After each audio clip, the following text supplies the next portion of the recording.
Kushtia medical college হাসপাতালের indoor চিকিৎসা সেবা চালুর দাবিতে সড়ক অবরোধ করেছে স্থানীয়রা। সরাসরি চলে যাচ্ছি সেখানে।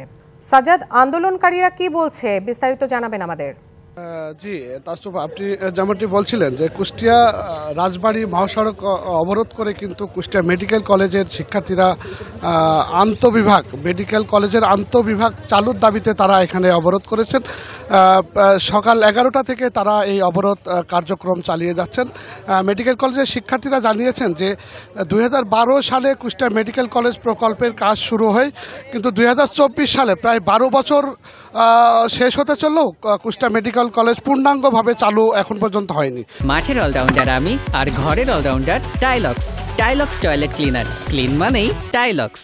যার ফলে এখানে যারা একাডেমিক কার্যক্রম চালু হলেও মেডিকেল কলেজের যে আন্তঃবিভাগ সেটা চালু নয়, কিন্তু যারা ইন্টার্ন চিকিৎসক আছেন তাদেরকে প্রায় 3 থেকে 4 কিলোমিটার দূরে কুষ্টিয়া জেনারেল হাসপাতালে গিয়ে তাদেরকে সেখানে প্র্যাকটিস করতে হচ্ছে।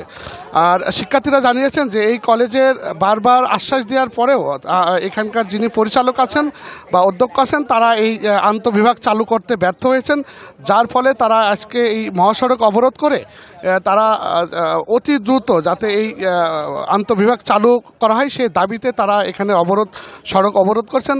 শিক্ষার্থীরা জানিয়েছেন যে এখানকার যন্ত্রপাতি কেনা হয়েছে, লোকবলের অভাব এবং বাজেটে অর্থ বরাদ্দ নেই, এসব বলে কিন্তু এখানে আন্তঃবিভাগ চালু করতে ঢিলে করা হচ্ছে বা দেরি করা হচ্ছে। তা শিক্ষার্থীরা দাবি করেছেন যে আজকে এখানে নির্দিষ্ট যদি এখানকার যারা পরিচালক আছেন এবং অধ্যক্ষ এবং জেলা প্রশাসক আসবেন এবং তারা সুনির্দিষ্ট তারিখ ঘোষণা করবেন যে আগামী 2 সপ্তাহের মধ্যে যদি আন্তঃবিভাগ চালু করা না হয় তাহলে তারা এই ধর্মঘটের পরে তারা আরও কঠোর কর্মসূচিতে যেতে বাধ্য হবেন। তাসরুফা, এই সড়ক অবরোধের পরে কিন্তু সড়কের দুই পাশেই আপনার যে মহাসড়ক অবরোধের ফলে প্রচুর যানজট সৃষ্টি হয়েছে এবং এটা জেলা প্রশাসক না আসা পর্যন্ত এই অবরোধ তারা চালিয়ে যাবেন বলে জানিয়েছেন। তাসরুফা। জি সাজ্জাদ, ধন্যবাদ জানাচ্ছি আপনাকে।